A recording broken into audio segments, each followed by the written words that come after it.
Welcome to the Packweight Show.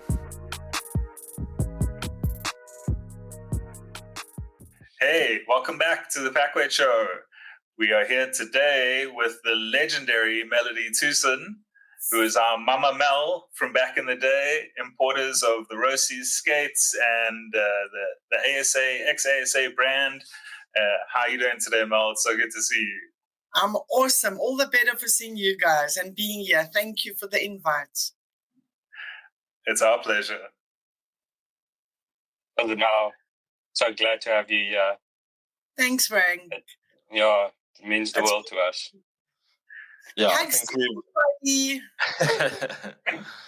Yeah, I mean, it's hard to speak about rollerblading in this country without your name and Brent's name coming up. I mean, you guys really built everything that we, benefited from. So we're excited to have you, Mel. Thanks, Jono. Appreciate it. I'm honored to have even been thought of to be here. So thank you, because history is amazing. Like I said, blast from the past. Yeah. Exactly that. And not only thought of you, I think in every single episode we've mentioned you and Brent and given thanks for you guys, and just we really appreciate everything you did for us as youngsters and naughty teenagers. And I honestly think you saved our lives in a lot of ways. Yeah, that's for sure. In adding to that, me and Brent in our prime, 25 to 45, nearly 50, our prime of our life and our memories is actually with the rollerblading and with Team Roces and the shows and everything. So if we think back of our history, that is it. You guys are it. Our history and wonderful memories, good and bad. Like Ryan nearly getting arrested in Munich, Frank disappearing in Nuremberg. I mean, Toby extinguishing the room in Sun City. Oh, yes. I know. The first on Team Roces and the first to get kicked off. How's that's so from great. Sun City. Toby's great, eh? No. Where is he? What's he up to now? Oh, okay, I'll answer. He's in Joburg staying. He actually bought Nick's old house when they moved to New Zealand. So right. he's there and just carrying on, doing his thing. Yeah, I think him and Byron ride mountain bikes together fairly often. Yeah, we go ride occasionally on a Sunday morning with Earl. And Toby's even gotten into programming and stuff, which is very cool. I mean, that's his analytical mind. And when you go again, surprisingly go. Well, it won't be a surprise actually, but give him a big hug and tell him it's from me, okay? I will do. We'll see if he accepts that from me. Don't chase him, No, of course. Bear hugs incoming. So the amount of photos I got from you and Brent was absolutely wild. That was just a couple of days ago, and I had to go through them really, really quickly. There must have been 500. I don't know how many photos are there. Yeah, that's why I wanted so to many. find it, I know there's gems in there of even the roller hockey days. Yeah. And so I chopped them down to a number, and we've got a whole bunch to get through. So I figure we should start looking at those. All right, there we go. You want to tell us what's happening here, Mel? So that's the cul-de-sac at the bottom of our road when we first started rollerblading. In fact, it was just before, we had just started the roller hockey. And we all used to practice rollerblading, and Haley Backus used to roller skate in that cul-de-sac, going round in circles. And I see you on roller skates there as well, Mel. I know, can you believe it? I tried. But eventually I was strapping pillows to my butt so that I didn't fall on my butt. And tell me, Mel, where was this cul-de-sac? Where's that house? At the bottom, that's Haley Backus's house. And then, my driveway of my house? So my driveway comes down into that cul-de-sac, yes. Okay. And so you guys been there for years. There. That's so cool. And is this early 90s, Mel? Can you put a date on this? I'm trying to see if Patrick is born. Yeah, Patrick was a baby. There's Patrick. Yeah, in the red. Yes. So to about 1993. Okay. 93 or 94 out there. That lines up, yeah. 93. And that's pretty much that's pretty much when we also when I also started rollerblading. Around 93, 94. Exactly then, yeah. I got my first pair at the end of 93. Late life. I remember, I forgot what I was going to say. I'm actually trying to figure out who's there. It's Claudine and Daniela. Do you remember them? Claude and Daniela Forte, the two girls. The name's familiar, but... And is that Donovan? I'm trying to see if I can see Donovan, but... Who's next to Brent? I have absolutely no idea. Who are these people? I actually have no idea. Wait, let me put my glasses on. I can identify you and Brent quite easily, and obviously a little bit there. Patrick. So you got to through them, Mel. Storm's behind my shoulder. That's Haley Backus's mother. I have no clue who that little blonde girl is there. The short hair. That's Carol, Daniela. Maybe that's Haley Backus next to Brent. Okay. No, she never rollerbladed. She roller skated, and those are rollerblades she's wearing. I don't know. Could it be Stuart? Who's that? Yes. Is it Stuart Dolman? Was that his surname? Yes, it's Dolman, yes. And you know what? Because Bummy also used to come and ride with us there when they were little. Because Storm was at school with Stuart and Bummy and... Yes, that's right. I think you could have nailed it there. Amazing. I love this picture. It's just sitting without the shirt on. I thought that was Donovan. Is it not? No. No, Flip, I don't know. I was on a lot of It's a long time ago. Everything.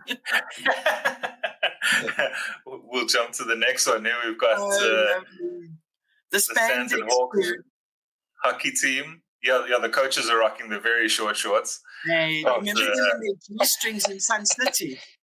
I don't. I must have repressed that memory. But now, Mel, sorry.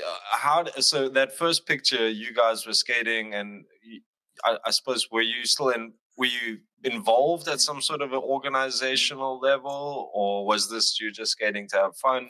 How did you transition from this to having a hockey team that Brent was coaching? And Jono, the skating for us actually started when I had my salon up at the top. I was doing a pastor from the Church of England in Wendywood used to come to me for haircuts, and I always used to just chat word with him. And he said to me, he's got no teacher for the youth.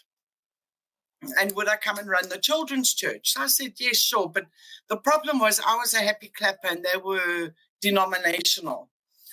But I agreed to go, and I went and I became the principal of their Sunday school. And then there was nobody for the teenagers. And then Brent came and ran the teenagers, where he met Graham Jackson, which was quite amazing. Because Graham never used to go, and then word got out about me and Brent with the children's church, because we just had fun with the kids, word-based, and taught them to live the life, not religiously do the life, if that makes sense. And then we got complaints about the fact that we weren't denominational. The pastor got complaints. But the kids loved us and asked us to do Friday night youth group, which we started. And then one or two kids brought rollerblades, these little Jacari green numbers. And then Brent thought, hey, this looks like fun. And he went and got himself a pair. And then we started taking, our youth group was at the parking lot at Four Ways Mall on a Friday night. And we would get our car, our old Jetta and everything, and fill it with the kids and rollerblades and flip the stink of those feet. Oh my.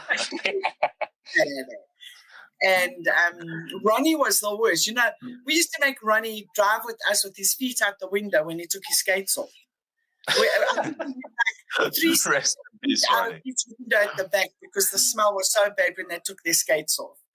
And that started, and then the cul-de-sac started, and we got the little hockey sticks, and then we started the roller hockey. And then Graham Jackson also joined the youth group at the time because he heard that I think his sister was there, and she told him, so he came, and that's when he met Brent. I think Graham was the first one we met out of everybody. Wow, okay, I didn't know that. Roller hockey, and I'm not going to go ahead of myself because I'm sure B's got 1 or 2 of the other pictures which I want to bring up, but I won't say. We've got a lot, but I mean, people I can identify in the photo. I see Ben French at the back next to Nick, and then there's Brent. Byron on the far right. Is that you, V? It is. No, wow. Toby in the front. Toby in front. Storm. Who's that dude next to Toby on the left? I remember his face. He used to have a pair of Bauer skates. His name was also Stuart. Okay, I remember him getting into aggressive at some stage. Very aggressive. Well, who's in the middle? The goalie. I don't know who it is, but man, I love those shirts. They were so cool. I remember being a kid and just loving it. And so this was obviously after we moved from Megawatt Park. I remember you guys were in Megawatt Park when I started there. That's and then right. This is the Kyalami tennis courts before any of the ramps or anything were there, I think. Yeah, long before. I remember going to roller hockey, practice at the Cresta rooftop. Was that you guys? Or? No, Cresta we played against the guys from that side. Yeah. Maybe we went there for a game or something. Maybe it was for a game because we played at Cresta, we played at Southgate. Remember the Mighty Ducks? Yeah. And then Boogie Losers had their own team. And Herman was in their team, and then Herman left them and came to us. Wow. Who else? So, I mean, this must have been around 93. 93, 94, yes. Before the Sun Cities happened. 94, we started, Brent went and got the old look-ahead ramps. Yes. From Morningside, and he was towing the ramps, and he nearly got it jammed under the roof, under the bridge, Ravonia Bridge, when he was bringing them to Kyalami, because, I mean, that's when he really started with that engineering, and, I mean, check it out. So I'm so happy you have this photo because, so my father owned the gym there. I don't know if you remember that. I do remember. I used to spend I mean, obviously at this stage it was quite run down, but in its prime, there was like major skateboarding competitions that would happen here. And it was a hub and where a lot of us first learned to skate. But at this stage, I think it was kind of abandoned. They were going to trash it. They were going to throw them away, and Brent heard about it. I don't know who told Brent about it. And he said, no ways. And he went out there, and no matter what, he was going to move it. And we got the premises at Kyalami, and we moved it there. Yes. So that vert ramp became the Kyalami vert ramp. And then you guys split that 8-foot, and the 8-foot was the one in the other corner of the park, right? That's right, yes. Okay. Sick. And who are these people in the photo there, Mel? Is that you? No. Just some bladers. I don't know who it is. That looks like a girl, though. It does. Is it maybe Pippa or because she was dating Graham Howard for the longest time? It might have been Pippa. You actually could be right, V. Oh, it's possible, but I don't know if she would have been this old. By then. Yeah. So, do you know where these ramps are now, Mel? What did you guys do with them after Kyalami?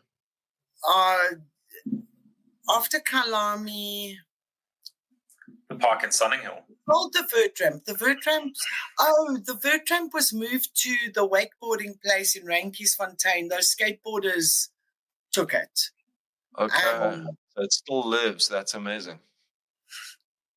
But listen, Brent treated these ramps like with you name it. I don't think all of Brent's ramps were so rock solid. Even the rusted old ones, he revived everything. Hey. Yeah. Yeah, we've mentioned a few times just how good quality those ramps were. Like they just had the best feel and the best copings, and Brent is a master of the craft. Yeah, no, they were solid. I've seen some ramps since then that others have built, and just stand on them and they go, there's no solidness. So, I mean, I saw this photo and it gives a good sort of product line of that year, probably 95, I would imagine. So how did you guys sort of link with Roces? How did that relationship form with Roces, and you guys decided to bring in skates? How did that all come about? When the skating started, remember it was just like Jakaris and the odd Bauer here and there. And we wanted good skates, and those Jakaris, they moved at minus 10 kilometers an hour, and everybody was wanting, some speed. And we hooked up, funny enough, I don't know how we got hold of Jess Dyrenforth and Angie Walton, but we hooked up with Jess and Angie, and then Arlo, and they rode for Roces. So they contacted Roces and recommended us to Roces. And that's how we started bringing in the Roces skates. And in those days, we didn't know what we were buying. So we somehow bought everything. My poor mother, who overdrafted, she helped us initially with our first layout. And so we got in all the sample skates and, all the videos. And we had it's so cool. The Roces, hey?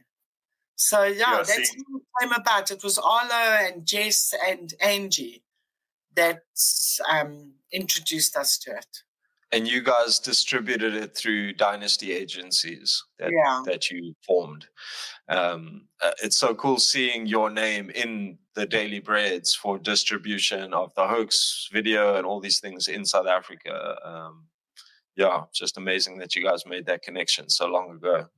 Yeah, no, it was Angie and Jess and them were awesome though. Hey? They were so supportive and excited about South Africa, and that's why the first nationals we brought. Who came? It was Arlo and Jess and Renee, I think. Renee, yeah. That was so cool. And so, how was the demand really good for these rollerblades at the time, Mel? Did you sell them out? Were you left with some stock? We had to create a demand. They weren't known of. Remember in those days, there wasn't like the internet and YouTube and all of this. So people saw the stuff, but we had to create the demand by going and skating in the shopping centers. And then Boogaloos became quite a big customer of ours, and so did Surf Center. And then we had all our flyers in there. And so we kind of, how do I put it? Like even the roller hockey days, it was us, even though we didn't have a retail store, but in Gauteng, it was us, Boogaloo Surf Center, and I don't know the name of the shop in Southgate, but I just know the hockey team was Mighty Ducks. And then between the lot of us, we actually did most of the promoting. And then Cape Town came on board, and it was never really big in Cape Town as far as aggressive skating goes, but all our recreational skates moved a lot to Cape Town. And speed skates, we couldn't compare with Bauer. Bauer were the big name for speed and hockey, actually. And Roces' best skates were the aggressive skates, the Majestic 12s. Yes. They were the bomb, man. When those came out, it was the little grinding plates to put on the skates. And we had all kinds of contraptions. Yeah, totally. There's Sun City, yeah. Speaking And of Sun City, also the vert ramp, the wannabe vert ramp, and then Brent did some of the other smaller stuff. That is Sun City, eh? Yeah. Yeah, it is. Yeah. Oh, yeah, there's the hockey and the go-kart. And those go-karts were smoking us out, I remember. I'd completely forgotten that there was a hockey court there and that there were go-karts there. Completely forgotten. And so seeing this is such a trip down memory lane, because, I mean, I must have been 12 or 13 when we went here. And, yeah, it's so cool to see it like this. And then on the right, it looks like you guys are at the airport on your way to Lausanne, probably. Yes. That's kind of the winners from 95 on the right. That's there. Right. Was that the same year, or you guys went to Lausanne the next year, 96, right? Because the Sun City, the 96 national champs was around about December period, because it was December school holidays, I think. I don't know, July or December. No, I think it would have been July, because that's summer there. Yeah. No, I'm talking about the Sun City Nationals. Oh, and no. Then Lausanne was always in August. Right. So I remember how your parents drilled us about taking you boys overseas. They flip. We got so drilled. And we were ourselves. We were in our 20s. Wow. Yeah. So I mean, It was definitely school holidays, I remember, because we heard about this competition in Rustenburg, and Sun City is like 30 minutes from Rustenburg. So we were like trying to find a lift, like trying to organize with someone's parents to take us. And we came there the day after the Nationals. And then we were like, look at these ramps, wow. And we were skating and and then Arlo came to the skate park and he was just chilling, and then he saw us. I told this story before, and he saw Garrett drew a Senate sign on his skates, like with a marker, and he was like, what is that? Who drew that? And Garrett was like, me. And he was like, oh, cool. And then he taught us some tricks over the box. We knew, because we saw Hoax and all of that. Of course, yes. We were already into skating ramps and stuff too in Rustenburg. Yeah. And what happened with these ramps, a couple of years later, we found out they were just standing somewhere. So we organized them to bring them to Rustenburg. And we set them up ourselves. It was hard work, like it took us a week. I remember that. But we set them up and skated. You spoke to Brent about it, didn't you, Frank, about the ramps in Sun City? I remember something that the Rustenburg boys were going to get the Sun City ramps. I think it was Garrett's dad. He spoke to Brent. Garrett's dad, yes. And then Brent connected him with the guy in Sun City because they were just stored. They were going to throw them away, and they ended up giving us those ramps. Wow, that is so cool. But that was years after this. Yeah. And then that's Pat sitting in Alex's lap there on the table. That's right. Yeah. Herman and Ben and Toby. Check the hair, dude. He's got like an afro from that age. Yeah, I mean, Toby was maybe 14. Yeah, 13, 14. Yeah. Crazy. And Alex, where's Ben? Because Ben also went with them. Yeah, Ben's head is poking through Toby's arm. Yeah. Oh, there's Ben, yes. Yeah, there's Ben. I really want to get the French brothers on the show sometime, but definitely. I tried to convince Toby, but he didn't seem too keen. He must get his brother. We'll get him on there. So here we're in Lausanne. That year. Angie Walton. Wow. Branson, Angie. I know. I can't imagine how stoked Alex and Toby and Ben must have been to see that, just to be at this event and see all the pros. And it must have been crazy. So you and Brent... He was our hero because of... Pardon? Sorry, Mel, did you take your kids as well to Lausanne, or did just you and Brent went? No, I didn't go. It was just Brent and the boys went that time. Oh, okay. Yeah. All right. Sorry, Mel, you were saying? I think Brent was about 28 years old there. Yeah, he was about 28. And then that must have been the first time meeting Angie, or did you guys know each other? No, we've spoken to a lot on the phone. Oh, wow. We've spoken to a lot on the phone and faxing. Yeah, those days it was faxing. With the fax. And me and Brent were fascinated how this piece of paper would just get. It's like an email, but just like slower. Hard copy. Prehistoric email. Yeah. But Angie was like a bit of a hero for us because of being such an incredible skater on the Vertland, for a girl skater and that. Yeah, one of the first, for sure. Mm. Oh, and she owned Daily Bread. She was like a hero to everyone. She set a bar for the rollerblading, Angie. Shout out Angie Walton. Yeah, absolutely. Shout out Angie Walton. Oh, totes. I remember this. Destined for greatness. Absolutely. Jeez, look at those pants. I love that picture so much. It made me laugh. Superstar. One picture. That's my signature, that. Dope style. That's for sure. Oh, he still had a killer style. Totally. Oh, he killed it. Yeah, he did quite well that year, right? Did he do well in the comp that side, Mel? He did, yes. He made the finals, if I remember correctly. I think he came about 5th or 6th. Okay. Wow. I don't know. I could be wrong. Yeah, that's good. I know he did do well. Yeah. And so you obviously there was the top right also from that year in Lausanne. No, that was when I took all the guys to Germany. The Nuremberg Championship, wasn't it?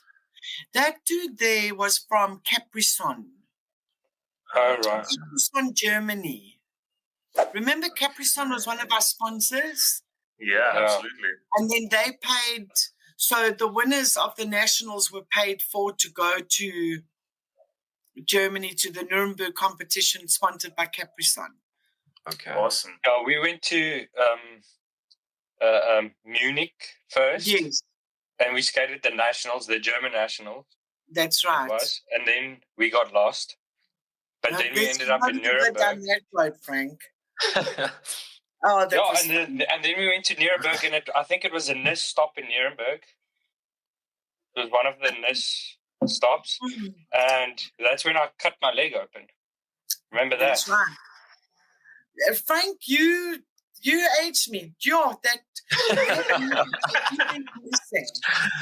It was you and Mark Highland. Yeah, no cell phones. Well, we slept on the streets that night. In a foreign country. Good. I'm glad.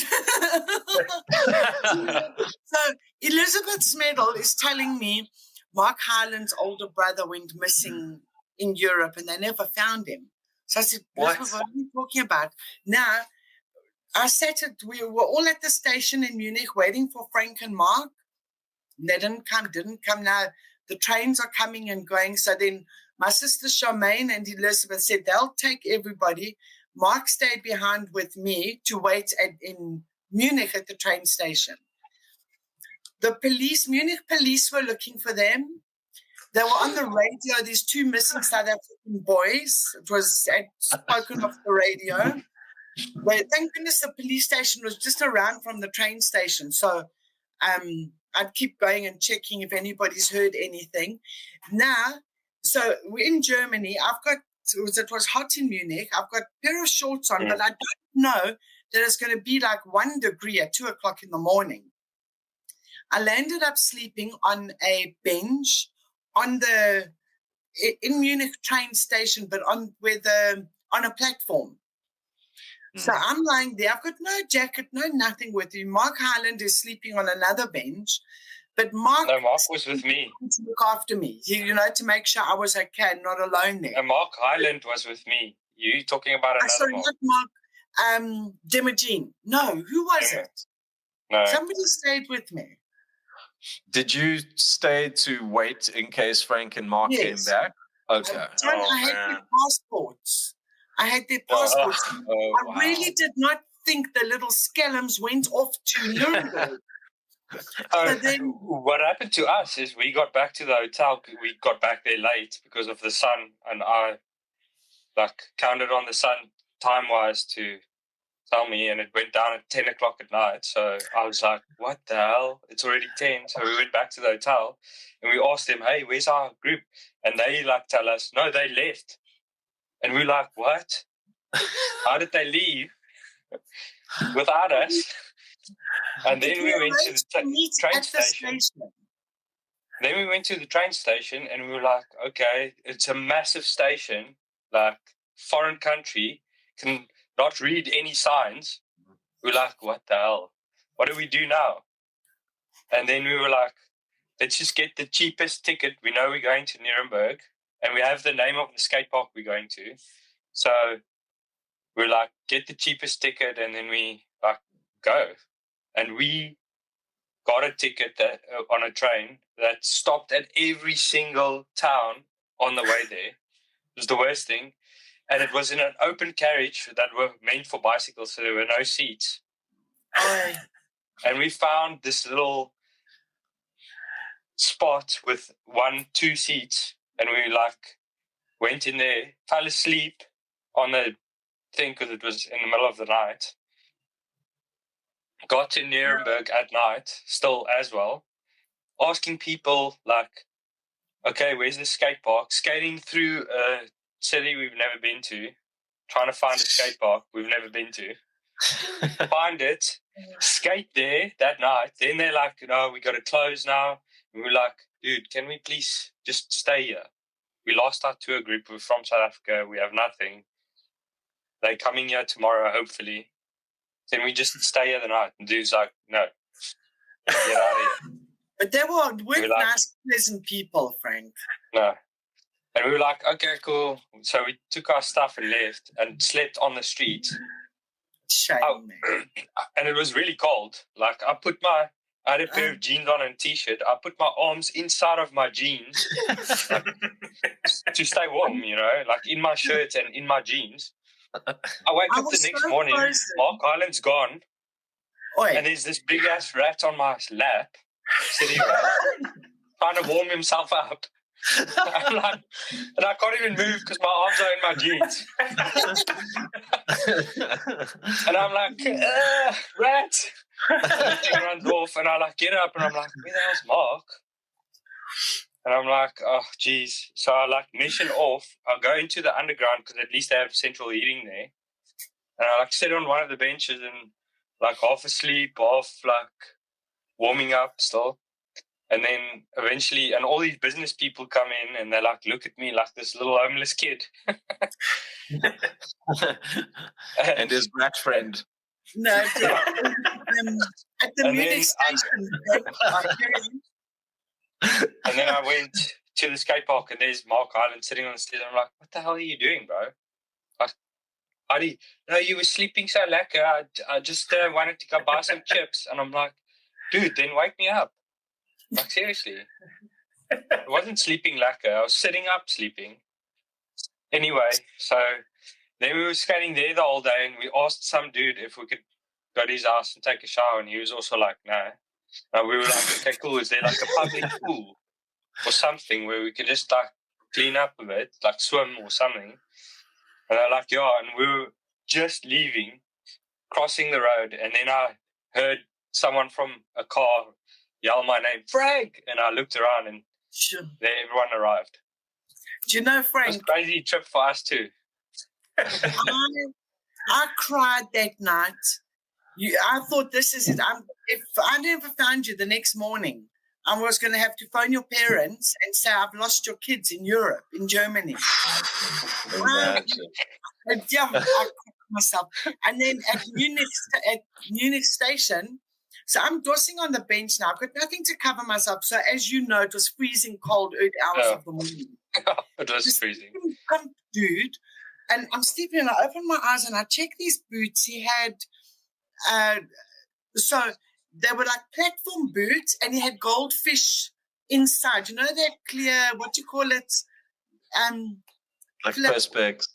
Yes, like a perspex heel, but with a little goldfish. And he's standing, I think he was gay. I just saw these long legs when I looked up, and he's standing like this looking over me. And I closed my eyes, and I just pretend, I thought, Mark, where? Demogene. It was Demo with me. Demogene, where are you? Demo. And I don't know what happened. No, Demo, I think, spotted him, and Dem looked up, and he shouted to me, "Are you okay, Mal?" And then this guy left. So then at about 4 a.m, we discover there's a flipping place where you can wait, which has underfloor heating and stuff. So we found that place. I go there, and so now I'm lying on this floor trying to douse and be warm. And some old lady, like a street lady, obviously a German war veteran, she comes next to me, and she drops a 5 Deutschmark coin. And she says something to me in German and gives me a 5 Deutschmark coin. And that's how bad we must have looked. And then we got on the train. I've never used the ticky box as much as I did that time, phoning the place where the Charmaine and Elizabeth and them were staying. And then got there, have you heard anybody seen? Now everybody was worrying. And then we thought, okay, well, let's go to the skate park and just pray they found their way there. And then we found them there. I think I was losing the plot. If you never appeared then, Frank, I don't know, I would never have come back to South Africa. I would have just faced the music. Yeah. And then, but it was quite an interesting experience. Then he does one of his signature tricks in those days, jumping off the side of the ramp. But these people's floor was not connected properly. So as he landed, the floor lifted and shut on his car, on your calf, hey, Frankie? Oh. Well, no, the floor was portable, but because of the impact, it moved and it cut my shin open. Yeah, and then rushing Frank to hospital, worse than the Joburg Gen, let me tell you. Hey, Frank, how hard was the people? And they were like, you have to pay us 600 Deutschmark, and then we can do your leg. And I was like, dude, I don't have that money. Like, seriously, I'm from South Africa, third world country. How am I supposed to pay for this?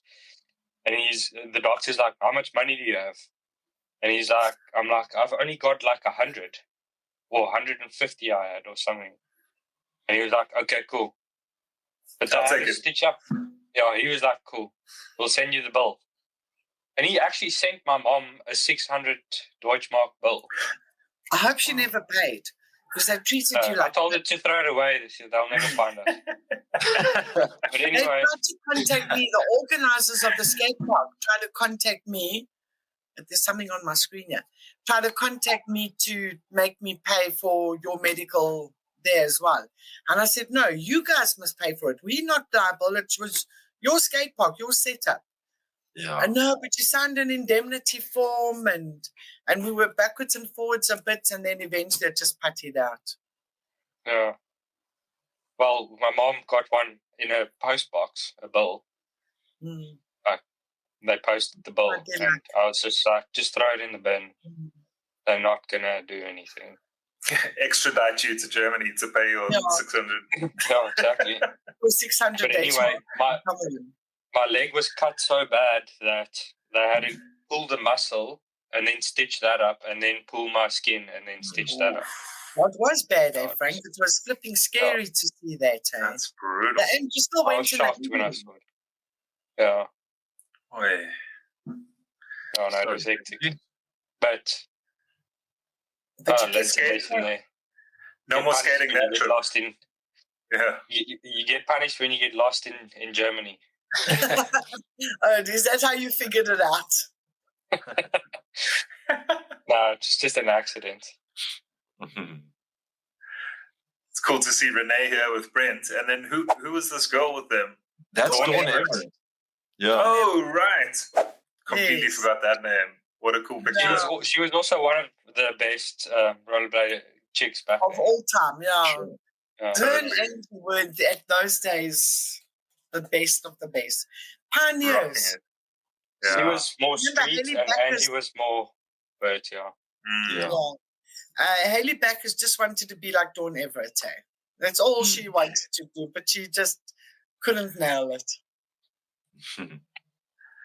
Love it. I remember this. I remember this day so clearly.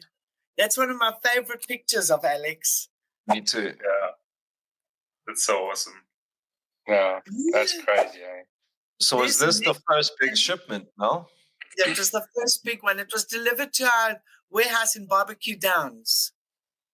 We had a warehouse in Barbecue Downs, and everybody was there waiting for the delivery truck, the container to arrive. And the minute it's arrived, I mean, there you can see what happened. Yeah. And were those Majestic 12s? Majority Majestic 12s. Okay. And some vert skates. Impalas, yeah. Oh, yeah, you were saying the people in the photo there, Mel. I can identify a few, but maybe you can take us through. I can only see Ben, Alex, Nick, Ryan, my nephew Ryan. I don't know who the tall dude is.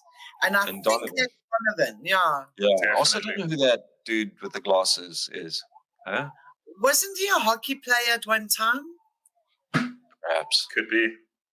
I don't know. Yeah. But So is this when Go for it, B. Is this when Alex got the Impalas for the first time, or this would have been more the Majestic? It was this time. I remember that because I can remember him arriving at the skate park or something with the new Impalas, and everyone was like, "Shiny!" They were super cool. But Team Roces hadn't formed yet. Here, hey, Mel, you were just bringing in the skates. Okay. It was starting to form. How did you sort of? Did you have a few guys that you thought, okay, we're going to build a team, or what was your sort of thought in developing Team Roces? You know, John, it wasn't an actual plan that was pre-planned on a marketing team level, and we just saw potential in Toby and Alex and a couple of the guys. Well, it's actually first Toby, I think. Yeah. And then budget-wise, a lot of the guys didn't have the money to buy the skates. And then it just happened. We gave skates away for representing rollerblading as such. It wasn't so much the Roces, it was developing rollerblading and aggressive skating. And it turned into Team Roces, and then we slowly grew Team Roces. I mean, if we had our way, we would have had twice the amount of riders on the team because everybody was so awesome. Yeah, we had a big team towards the end. At one time, the team was huge. So cool. There's B. Some classics from Kalami. Yeah. In our Majestics. Yeah. You good, Jono? Yes, such cool pics, Mel. I knew you'd have like you must have the biggest archive from this time, I would imagine, of photos. Yeah. I was always taking photos, and you print them in those days, and no, it's incredible that you still have them 30 years later. When Storm got them out, I was at work. So I actually haven't even looked at them, B, because she put them together and you collected them. And she messaged me, she says, "Mom, you better make sure you get these photos back. You must never get rid of them." I said to B, if he wants to keep them, he can. She says, "No, you don't. Those are our family history, those photos." Yeah. No, I will keep them so safe. They're here, and I'll scan as many as I can. There's so many of them. But did what I could to just trim them down for this, and it's super cool to see. I mean, I must have been 14 there or 15 max, and John like 16 maybe. Yeah, John 16. I think you were about 13, 14, B. Yeah, at this age, I think it was 14. With the Majestics and but backslides in the Majestics, like we were talking about the other day. It just it was a pleasure. And the Roces box looking very good. Man, I love seeing all the pics of Kalami. It's so cool. All right. How long were you in America for, John? Like, how long were you away from us? Because you started with us, then you left, and then you came back. Yeah, it worked out to only be about a year and a bit. So I did like grade 8 there, and then I came back, went back to the same school, and rejoined you guys. And Kailami had started then. I don't think Kailami was around when I left. Because I missed hockey. I missed the 95 nationals. I was overseas already. Yes. And then when I came back, things were blowing up, and there's a lot more happening. Mm. Frankie. Yeah. Some more from Kailami. Frank bucking the Liu Kang I've never seen this photo. Yeah, exactly. So cool. But you see, he's coming off the side of a ramp again. So Frank was famous for his coming off the side of the ramp. And this isn't the first time you did it, Frank. The first time we spoke about this, there was a ramp in front. This is like a year or two later. This is the next year. Yeah. After we went to Germany. This was 1997. The white Majestics. Because I bought a pair of white Majestics in Germany. Mm. Me and Cliff both bought a pair of white Majestics. Sick. So sick. But how cool is that picture? For a creepy little camera, that's not bad. Yeah. No, it's amazing. Caught some action there, hey? Yeah. Perfect timing, honestly. That is epic. It's like it's as he hit the, before the coming down, there's that mode of stillness and then down. Yeah. Because there's no movement there. It's like he's frozen. It's like not blurred. Let me put it that way. Yes. How many times you practiced that into a pool, Frank? I used to do it off anything, really. Yeah, I can see so. Like, we used to do it off a Christian's house was a double-story house, off their roof into a pool, and there was a massive gap of pavement from the house to the pool. So, yeah, we did it pretty much off everything. I did it off anything. It's amazing. Paid off. Yeah.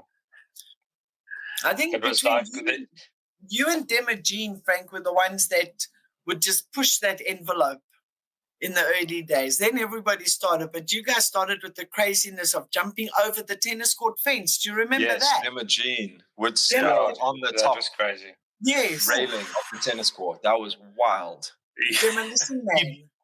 I mean, he'd wreck himself as well. It was, high risk, high reward. It was rusty, and it could have broken. Yeah, easily. With that weight hitting it, could have ended bad. I don't know. Thank goodness I had indemnity signs all over the place. It was always a bit of a feeling watching Demo launch himself out the park onto stuff. It was death-defying, to be honest. My little canteen, the tuck shop there. Yeah. That's James Gladwin and Dave Kolash. Yeah. And I think that might be Donovan Black in front. But, yes, that's right. Yeah, and then isn't that Graham Jackson? No. On the left. The far left. Yeah. I think it's James Gladwin, maybe. It is, yeah. Is it James? Okay. And I mean, as far as meeting Dave Kolash, how did that come about, Mel? Did he reach out to you? Was it through Roces? How did you and Dave? If I'm not mistaken, it could have had to do with Roces. Okay. It could have had to do with Roces. I don't know what we were doing that he came, but remember, every time we did an event, we tried to bring pro riders. And Roces was quite amazing. The Sun City days we paid for ourselves for Arlo and them to come. But then with the whole Roces story and all, Roces started helping to send. So we would look after their accommodation and per diem, and Roces would always buy the flights. Okay. And pay their salary. Yeah. That's so cool. I remember at the time, was he from Ohio, Dave? Because Nebraska. Nebraska sounds all right. Okay, maybe I'm thinking of someone else, but I remember around the time there was someone that did an extremely long rail, like 200 plus foot rail, which I thought was him. It was him. In huge rail, harvesting the crust, maybe could have been that. Sounds right. He did it before that. There was another video, like I think it was in the Hoax 2 as well. It wasn't Hoax 2 where they went to the Nebraska section was him, and he did this 244 foot rail. That's it. Front siding it. So sick. I remember in Lausanne, traveling with Craig. There's the longest bench in the world is in Geneva. So it's the longest bench in the world. And I got photos of Craig on the bench pretending to grind it. Well, he grind it. Uriah. The whole thing. Yeah? Craig Uriah, Mel? Yeah. Okay. That was also a fun trip, Lausanne. How cool is this pictures? Yeah, there's the old Roces mobile, aka the Moose Mobile.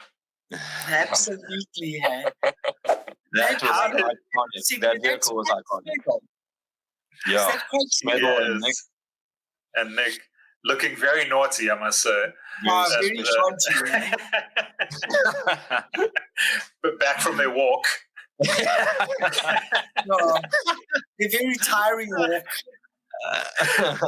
And now, how did Brent get the nickname the Moose? Like, it must have been a lot, right? Anyone remember? I do remember one of you told me that. Either him or Cliff. Whoa, something on the mic. Because his reaction. Either Alon or Cliff that started that nickname. Between those two. One of the two. But it's so cool how you... Sorry, B, go for it. I was going to say on the left here, we got PE in 98. But you go ahead, John. I was just going to say it's so cool that you guys did this as a family. It was, it wasn't just something Brent was doing on his own or you on your own. You guys had all the kids there all the time, and it was a family-run business, family-run event. I just think it's amazing that you guys did that together. We were very blessed, John. We were blessed. Like I said, we were best friends as a husband and wife. We were friends. We were work colleagues. I mean, we worked together our whole lives. And the kids were part of that. Even Red Bull, when we were doing Red Bull events, they automatically included Storm and Pat with accommodation and travel. And they never, ever said you and Brent. They always included Storm and Pat with everything we did. And so we were just really blessed the way the whole thing panned out and the way things happened. So it became... Jeez, I wish I was thin like that. At the time you think you're like, but now I'm looking at all. That's the problem. You're never satisfied. Always, no, you aren't. And you can never be too thin. That's why you got to be grateful in the moment. Yeah, it's a chick thing. You got to be grateful in the moment. It's because you're never going to be this young again. Where is the van? Where is that? Is that Cape Town? Or is it by the looks of things? Maybe, Did you guys go through the garden route, maybe, or? I don't know. Actually, you know what? That looks like Somerset West. It could be an event we did once in Somerset West because of those trees and the mountains in the background. Mm. Or somebody took the van to go score somewhere. One of the two. Because we're very low-key vans here. Team Roces. But now the events, obviously, it was a kind of natural progression to help promote the skates and get everyone together and create some sort of a national ranking. And then that would plug into the international sort of contest scene. And hey, Mel, is that how it worked, Mel? Was the plan, yes. Yeah. We were growing. So the best way we started, if you remember, beginners, intermediate, advanced. And so you guys all started moving into the different levels, and eventually you became the pro team. But that is how we developed and grew the skating, the rollerblading, so that we could get to the pro division, which would get international recognition. Yeah. And, if we ever left out the beginners and the intermediates, nobody would have actually got into the pro team and pro team into an international team and so on. Mm. And to grow it from the ground up. Everything, what was so amazing? Yes, it was Dynasty Agencies, a business, so to speak. But for me and Brent, this was like progression in life. It was growing together. The sport was growing. The vibe was growing. I mean, I don't know if you guys remember, Arlo came out when we were doing one of our first multidiscipline with it was the rollerblading. We had a little bit of skateboarding, but we had BMXing, the first one. And the Ready D, the first time Ready D came in that. And in America, they had never done anything like that. Never. It was all individual. And they saw our event. And our ramps were blue. I'll never forget this. And the following year, ASA Sports International had their blue ramps, and we're doing the multidiscipline tours and that. Interesting. Yeah. So that's my take, that they saw the camaraderie and everything with the South African vibe, which was that's what we were all about, eh? All of us. Yeah, and through that it built up into the X Games. Yes. Basically. That's how And the first X Games was 99, I think, or 98. Sounds right. 98 was the first X Games. Okay. And they never had B-boys and stuff like that in the beginning with the X Games. No. But we started with B-boys in that, I think, 99, 98, 99. Around, that's in the early 2000s, I think. As you say, with Ready D coming in and... Yeah, that's when Morgan started DJing, was because of the Ready D scenario. He was fascinated by the turntables with Ready D. I mean, Ready D was so good. It was crazy. We used to go out to Reality and Tour 6, just to go watch him and see the B-boys. And 021. Try and B-boy ourselves. Yeah. Do you remember? Difficult to see this picture of Arlo. Yeah. Go ahead, Mel. But you can see how Arlo's enjoying himself. Eh? They all had good times when they came here. Yeah. And helped run things. He wasn't just like on a holiday. You can see, he helped run the competition and organize things. Totally. Cool. On the mic, judging, doing all sorts of things. Who's on the ramp there with him?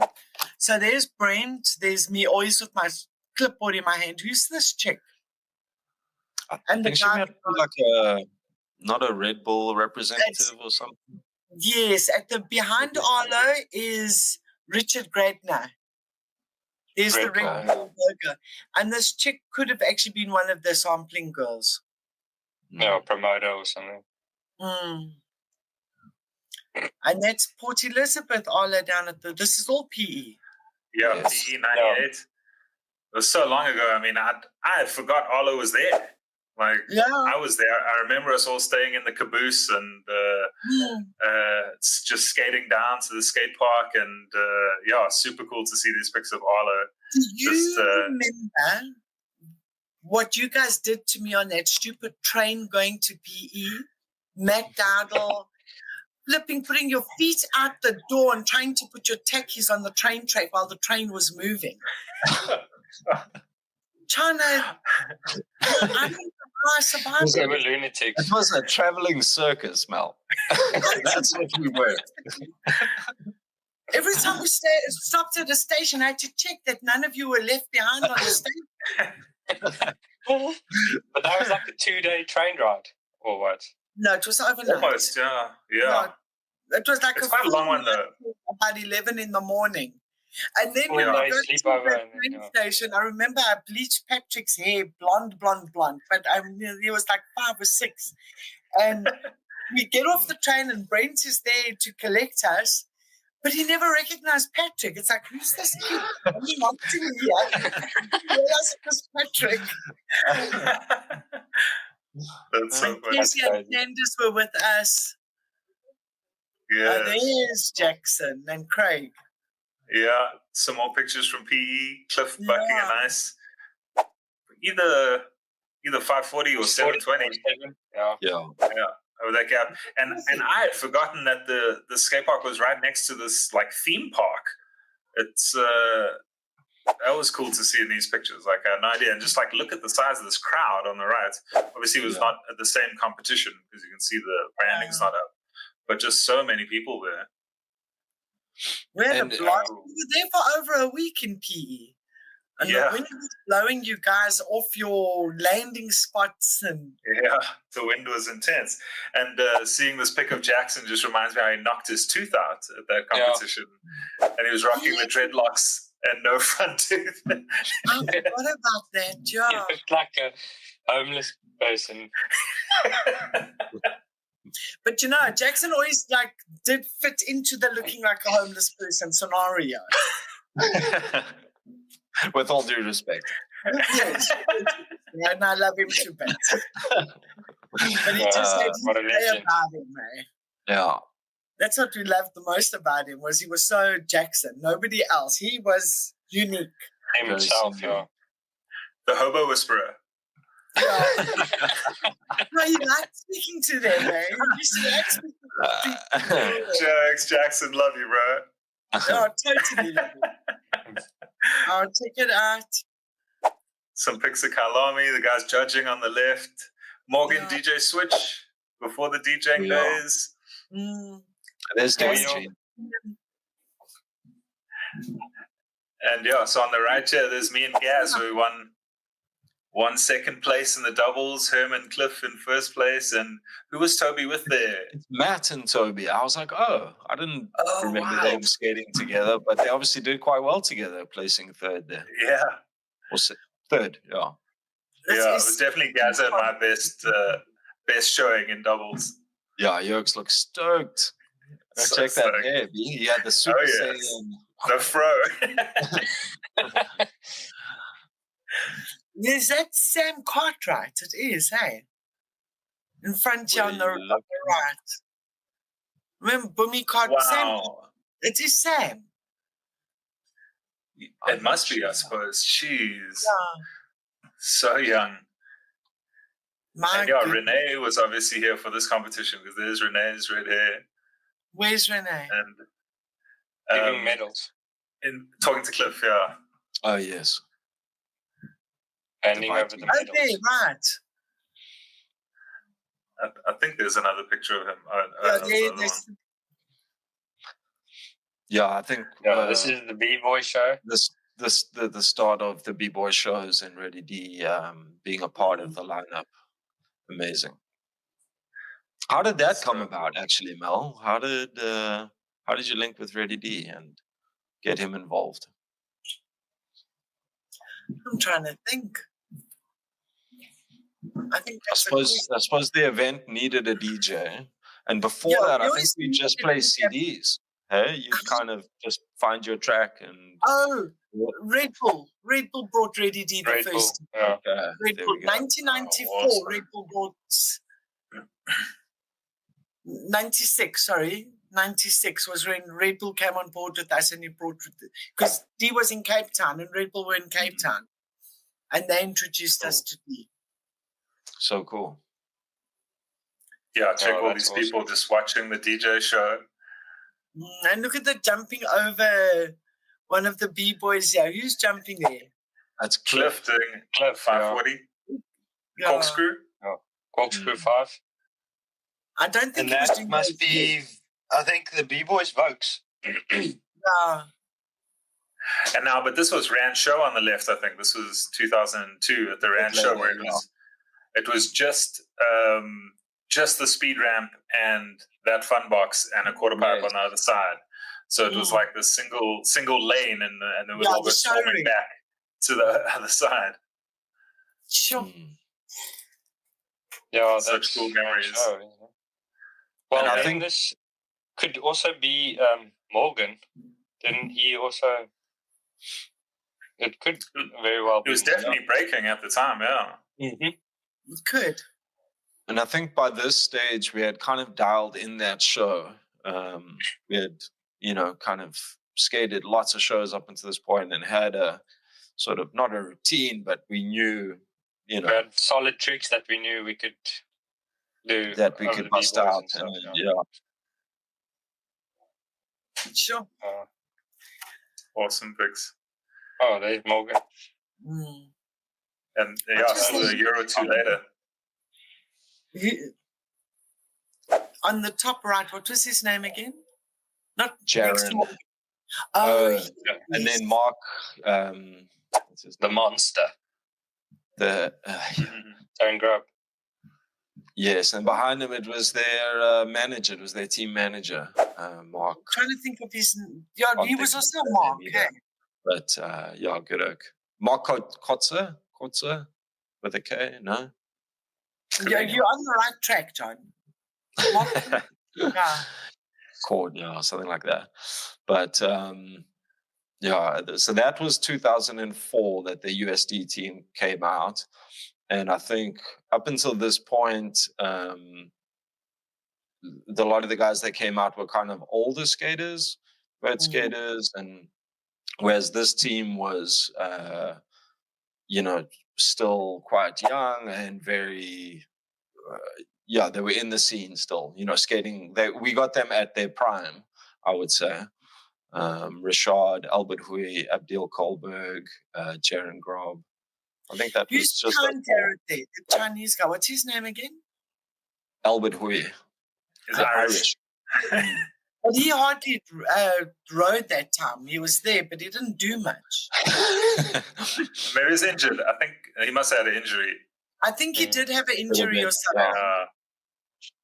He's quite a good skater. Like really good. I know he's a good skater, but I remember that year he came here. He was sick, or there was something wrong, but he didn't skate much. He tried, but he didn't. There was something. He was probably injured. Walk it behind you, John. No, that's Rashad Johnson. I don't know if I mentioned it. He was, but then where's Bergeron? Wasn't Bergeron the same time as Rashad? No, he came with Arlo, I think, 1 year. Oh, yes. Before. This is amazing, hey? Yeah, we traveled down to Cape Town with them. You guys let me come along for that little mission, which was really cool. But it was a Boogaloo's tour. Didn't Boogaloo's organize for these guys to come out? What? It was LG, wasn't it? It's very possible it was. Oh, no. A USD the LG comp belonged to the Smedals, Mark Smedal. Yeah. Mark Smedal had USD. A Boogaloo stole it from the Smedals. Oh, really? And just like they stole Senate from us, and then Arlo made them give it back to us. When Arlo heard that Boogaloo started paying the back door to get Senate in and not through us, because Arlo made us his agents, he went to Boogaloo's and he tuned Gavin off about it, and then put a stop to Boogaloo's being able to buy any of his products. Yeah, good. Nice. Crazy. Yeah, so I remember it being the LG comp at Kyalami Racetrack when these guys were here. It was actually a massive event. That was massive. All the guys from Cape Town were here. Remember those skateboarders that were, Clayton brought them, flipped, they were like demons. They were old guys, but fruit addicts, like of note. Junie, there's nothing wrong with taking drags. The only way you can skate coolly. I mean, that oak, I can't remember his name, but my word, he was hectic. Don't remember that. Yeah, formal apologies for what he tuned Oh, wow. That harmed skateboarding, those oaks. Yeah, not a good look. Yeah. Couple from the ranch show and the LG comp on the top left, and then I love this pic on the bottom left with you guys and Cliff. Just what a family picture. That is really a nice picture, hey? Yeah. Where is this? I think maybe it was one of Cliff's shows. Remember, he and Daryl were doing Broke Kings. They were rapping, and he's got the mic in his hand there, and so I think you guys must have gone to go watch. Yeah, true, hey? That's right, yes. It's just such a wholesome family photo. How cool. Photos these. Yeah, I think that same stance, and Herman, that same little shifty look, and Beast was jovial. Beast Chinese eyes. Yeah, totally. But I think what I got from looking at all of these, just how, what a tight crew we were, and it was kind of a big family, and everyone was so happy for each other's success. It really didn't matter who beat who. We were just happy to be doing it together. And Mel, I mean, you can see how happy you are for Matt there. I don't know. I was. Like $500 in that envelope or something, But yeah, it was, we all got very close through these years. And, we did. You guys kept us together. Yeah, I'm actually, you know what, guys? You've got to give me a minute. I'm going to go blow my nose. I'm going to start crying in a second. Give me a minute. Toilet break, anyone? Yeah, I was just saying basically that we definitely knew that you guys, you and Brent and your entire family had so much love for us, and you supported us in every way, and we knew that you loved us because you showed it in all the ways you could, and you guys did so much for us. Like, seriously, we can't thank you guys enough. In 2 ways, my boy. You guys also did a lot for us because you guys showed us. In the beginning, it was just about skates, getting your free team skates, but then the love grew between all of us. All of us, the love grew there. That was, we really cared for one another, all of us. Yeah. I remember, John, I think it was you and Toby when our pit bulls attacked me and came to the house and checked that I'm all right in that. I think it was you and Toby, hey? I'm sure I remember that. I mean, I'd forgotten, but you just reminded me, and that was quite a savage attack. And shame. I remember you were in a bad way. But no, we all cared seriously for one another. Matt, there was times I wanted to clap him young. He was like, no, I think it extended beyond skating. It really did. It was, I think we came to you with problems that we were struggling with that maybe we couldn't go to our parents with because we felt maybe it was just easier to speak to you. You kind of knew another side of us that, our parents didn't know as much, maybe in my case anyway. So you guys offered a lot of guidance and support for us through some tough teenage years and into our 20s even, You're truly a blessing in our lives, Mel. Thanks, and vice versa, honestly, vice versa. I remember Alex used to phone me or Brent nearly every second night and sit on the phone to us for hours, just talking about school and about friends and girls and his parents and being an only child and all the time. Yeah, God, too soon. Old Neil Jacobs as well. He was, but Matt was so sneaky. I remember, I'm just looking at Matt here, and he's much older here, but when he was younger, remember was it Hunter's Extreme Show It was in Sun City, one of the big Sun City shows. Matt was like maybe 10. He was young. And we all had goodie bags. And Matt, like, he's a sweet little boy. Remember, I had your moms always checking with me, how's everybody and what's happening and blah, blah, blah. And especially Matt's mom and Matt's sisters. And I say, no, he's fine. He's good. And next thing I see, Matt's in the back behind the stage, downing, I think it was Hunter's Extreme. Downing. I believe that. I lost the plot with him. And then Matt went to a stage, like, he would see me and he was like, slither away from me. He was young, he got nervous of me. He became my boy. That's so great. Yeah, those were crazy times. If you think of the amount of shows that we did over the years, it's actually, it's hard to keep count. I mean, we traveled the country, we did all sorts, all sizes of shows. I remember some of the first ones being at, I think it was the Randburg Waterfront or the Rand show, but it was just a kicker ramp and a rail. The first one was at the Boulders in Midrand with the little kicker ramp. Yeah. And then Randburg Waterfront became another one. Okay. And it just snowballed, I think this picture kind of is the sort of pinnacle of all the hard work over the years and the team that you guys had built. And maybe you can tell us about it, Mel. Oh, no, this is actually, so Rand Show kind of started off just shows, and Yvette Mason loved you guys, as you know, John. And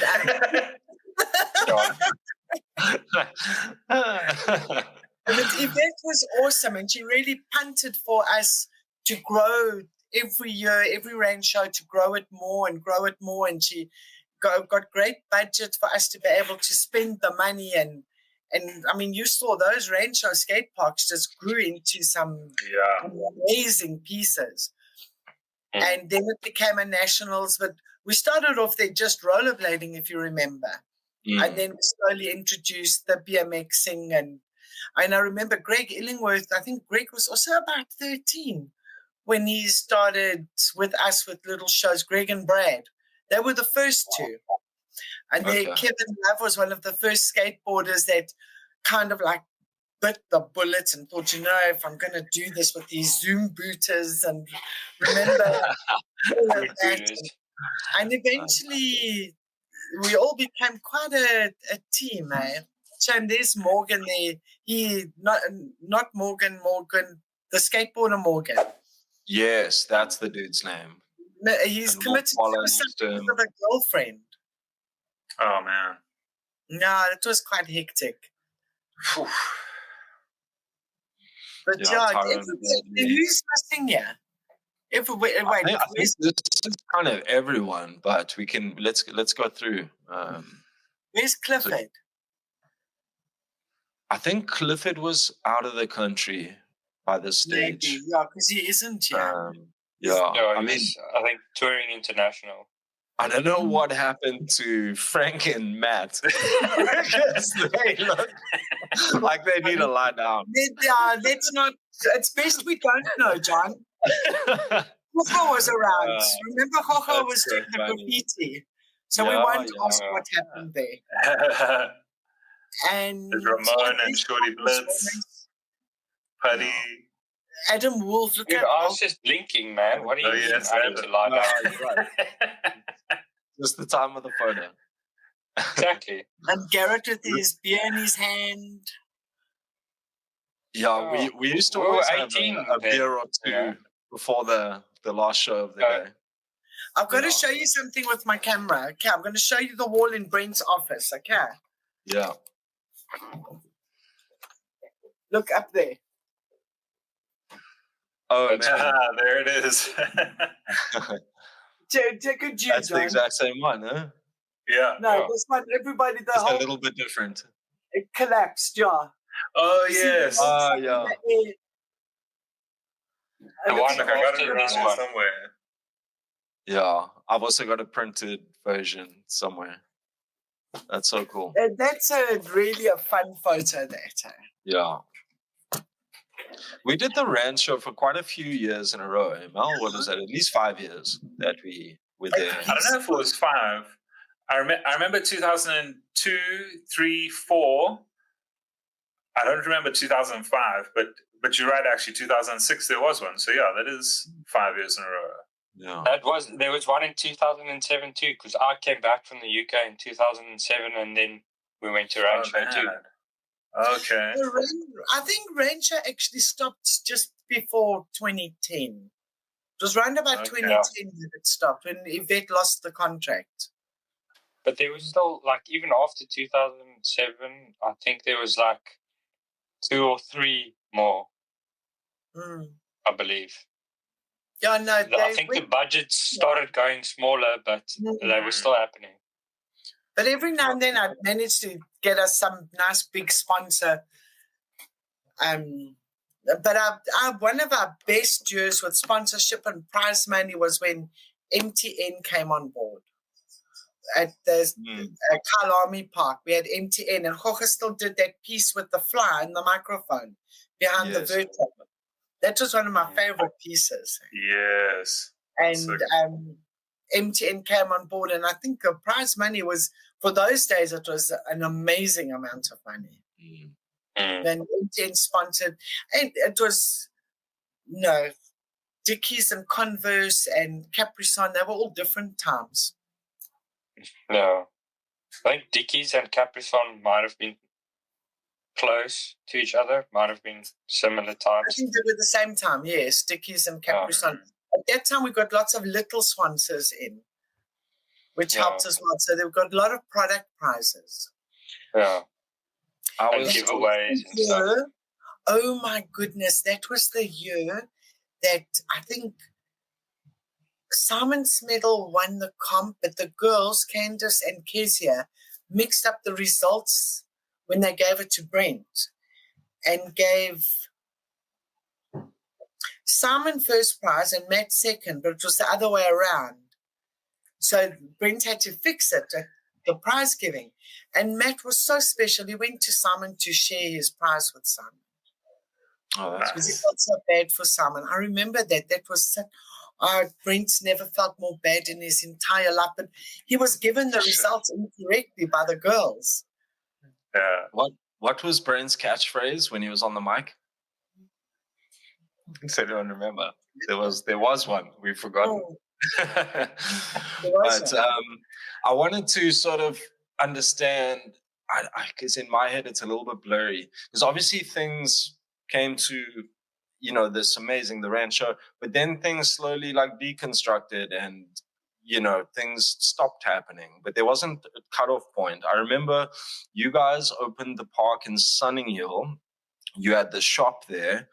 I was recovering from my car accident, so I was kind of out of skating for a little bit, and I wasn't sure if I was ever going to be able to skate properly again. And I remember coming to the park, one of the first sessions, and just getting a feel for being back on skates after the accident, and just how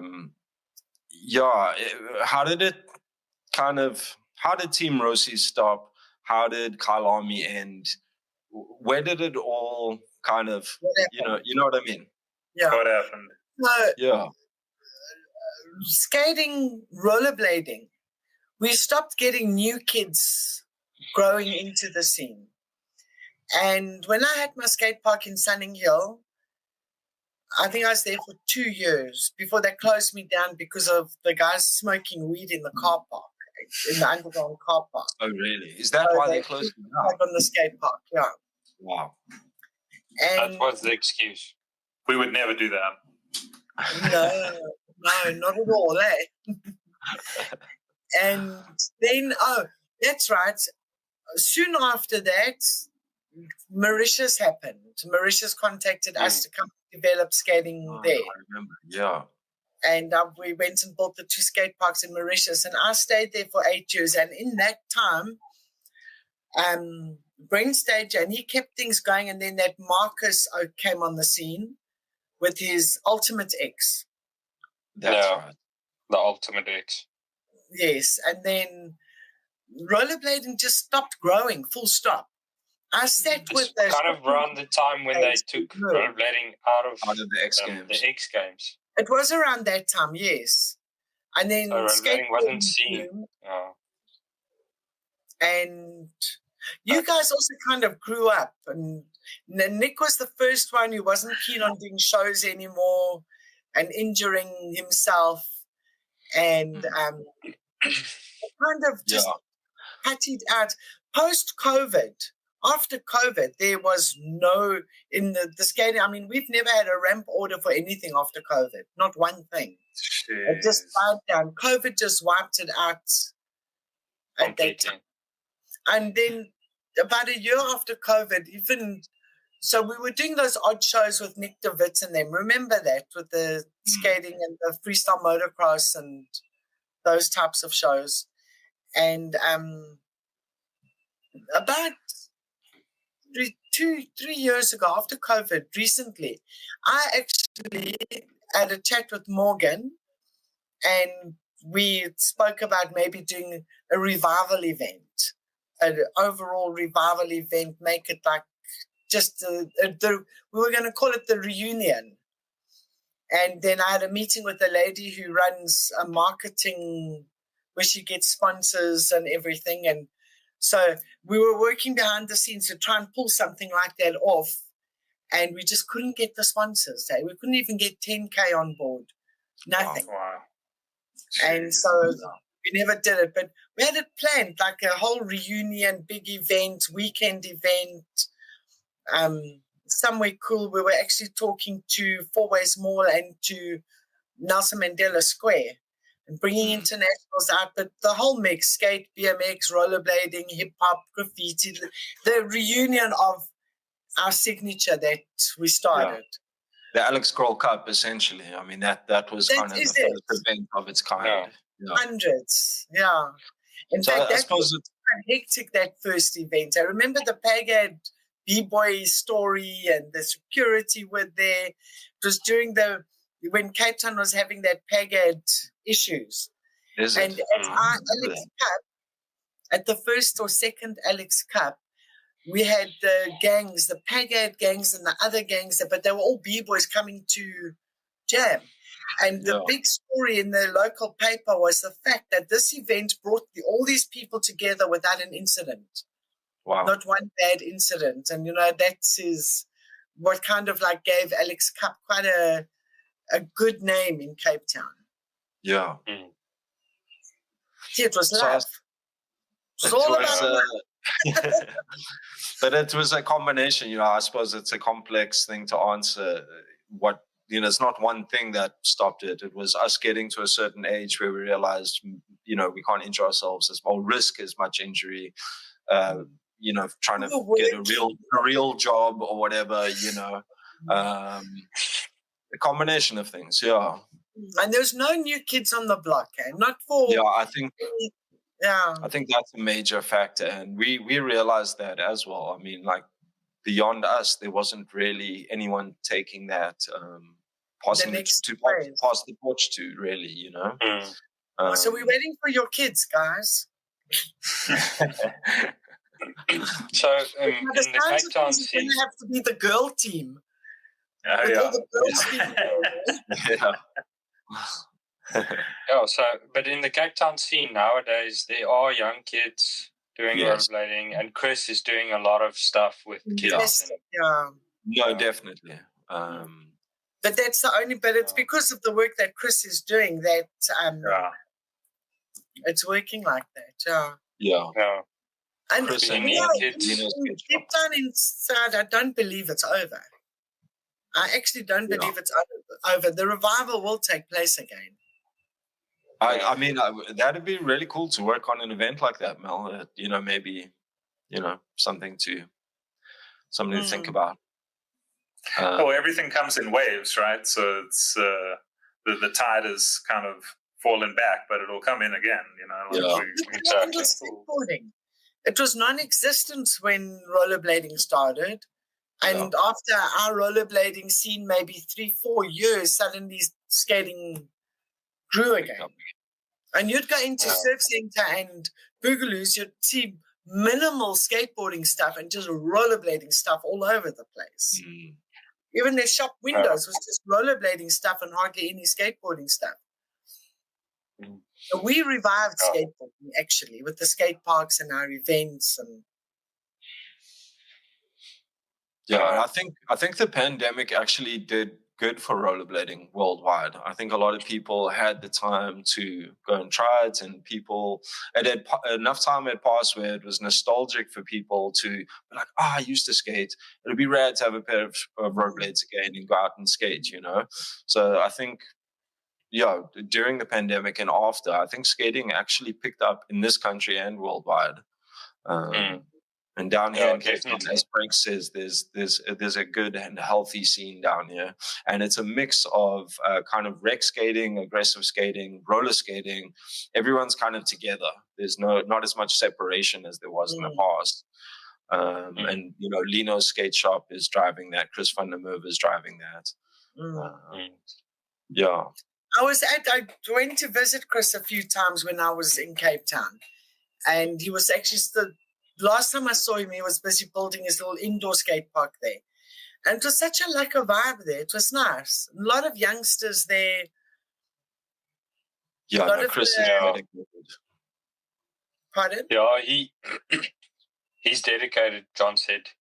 But he has a lot of different things. He also does the skimboarding, and it's all with youth, all with kids, young kids, and older kids. And I think that is what rollerblading really needs, is to exposure to younger kids so that they can get into it, and kind of what you guys did with the intermediate and beginners and stuff, to build them up to become the pros, one of the things because obviously I sit and daydream lots about different things to do and what can and can't be done. And this conversation, I think of it often, like why and what happened and how. And now, and I know this is a bit of a thing to say, but now with Olympics recognizing this as sports, and we've got hundreds of thousands of schools all over the place to go and put a little team together, do a development at grassroots again, because that's what's needed, a grassroots development. You have to go to the bottom, to get a sponsor to have a truckload of, say, a couple of 100 pairs of not expensive skates, just enough with all the sizes to go to the schools, try them, identify potential good riders, have little competitions, even if it means blessing the odd kids with skates to keep, because we see potential in them, and develop and grow it again. But without the stigma which skating as a whole, not just rollerblading, has had, to come in more of a bit of a sporty lifestyle angle, and not grunge lifestyle angle. And try. No, I'm not saying anything wrong, but I'm saying moving to another. And so I think doing that and going to see. I mean, John, you there in Cape Town, our new Minister of Sports claims that it's all about the youth and that. Why don't you set up a meeting with him and tell him to watch these blogs, tell him, share some vision regarding this, and all of us as a team, we could pull it off, hey? Yeah. Look, I think we're open to it, and we're working on a little something, and we're just trying to exactly say, Mel, start building those blocks little bit by little bit. Even the podcast, we didn't expect to be sitting here 6 episodes later with you, and who knows where it's going to go, but we're just going to keep chipping away at it. There we go.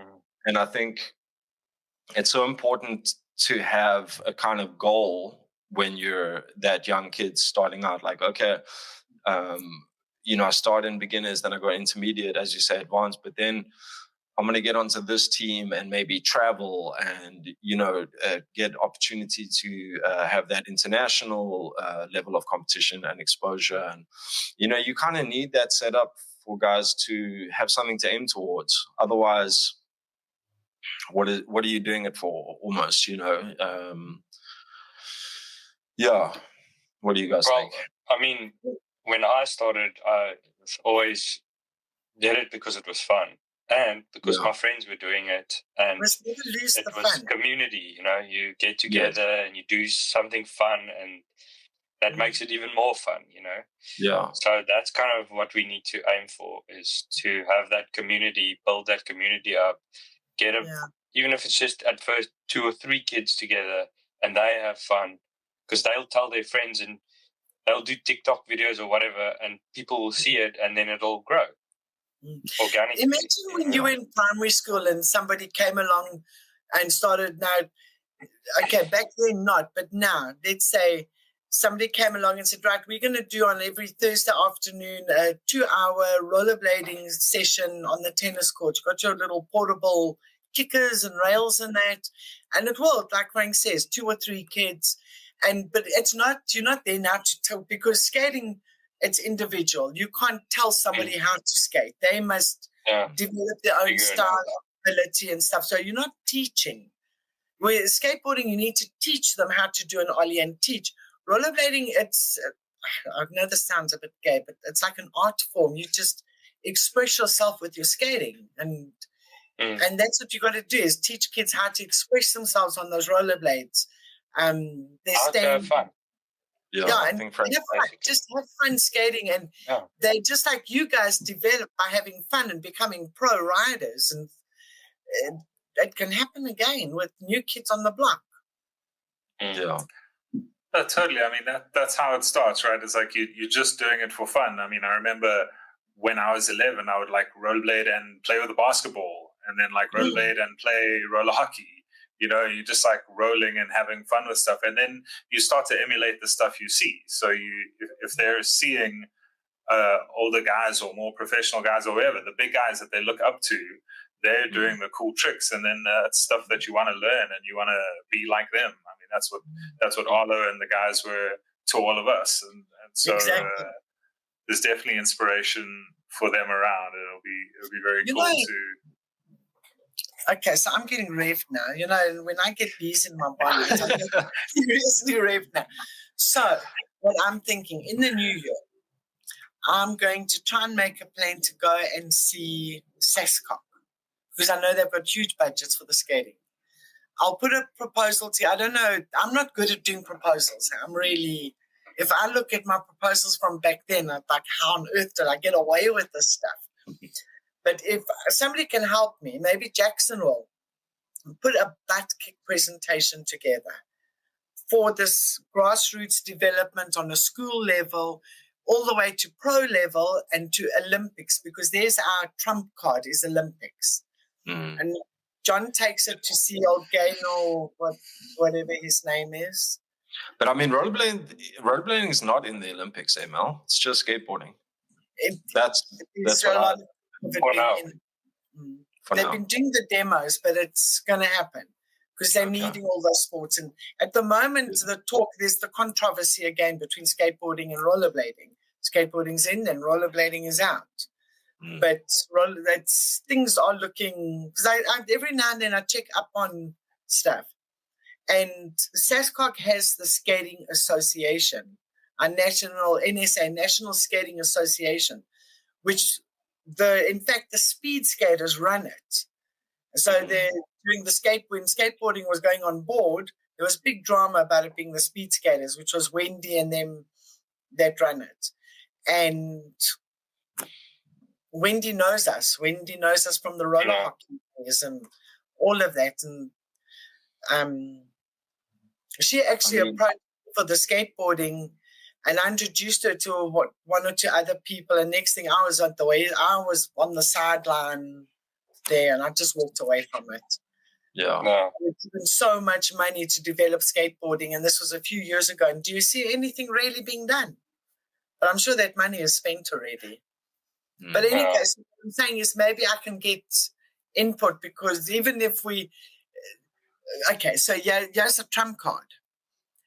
Skateboarding you try to develop when it's already in the Olympics. Let us develop rollerblading before it's officially signed in as a sport. So by the time it is signed in, we've got top rollerbladers to send, and we don't look like a bunch of idiots when we go there. Exactly. I mean, it just made me think now of us traveling to the States. Mel, remember, you, me, and Alon went in 2005. And I mean, I was meant to be the sort of South African representative of this worldwide organization that we're gonna, but I mean, sweet F all happened after that. I don't know, it just kind of, we had the meetings. I think Arlo was elected as the El Presidente. Yeah. And after that, there was just nothing. I don't know. Nothing ever came of it. Guys, weird. I can't remember their names. They were actually from Woodward, the developers of Woodward. Mark someone, and I don't know the other guy's name. And they were looking at it more for promoting their business and the real estate and that whole story. And they were involved with, remember Anywhere Sports, that tour with ASA Sports. It was they actually did the multi-sports tour, the first multi-sports tour that they did. It was them as well. So they were the ones that put together that meeting and were hoping, they were the driving force behind it. Yeah. And even the Maloof Money Cup landed up coming from them with the Maloofs, and then they somehow were just kicked off the scene in a big way. I don't know exactly what happened, but yeah, so that's why nothing happened. There was too much politics involved. See, this is the problem. When there's politics, it screws everything up. And we've got to keep it really a non-political lifestyle, family vibe, growing vibe, bettering our lives vibe for developing and growing the sport, basically. Yeah. Well, yeah, then you don't want government money. Then you don't want government money and government funding, because then it does come with politics.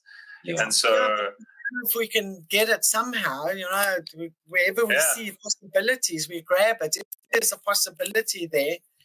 And I think marketing-wise, companies are starting to brand again after COVID. Action is starting to happen a bit. So, maybe I need to try and revise. Well, that's the thing. It's a branding and marketing opportunity for companies that want to, for them to help fund it. What they're getting out of it is the exposure and the branding and the word of mouth and that kind of stuff. So I do feel it's better to go towards them rather than, all fairness to like Olympics and sporting and whatever it is. But if we're truly talking grassroots, I think it's more got to come from the private sector in that way, so that it's not political. Then you get your CSR budgets on the corporate, but for the corporate side, honestly, I'll be flat out honest.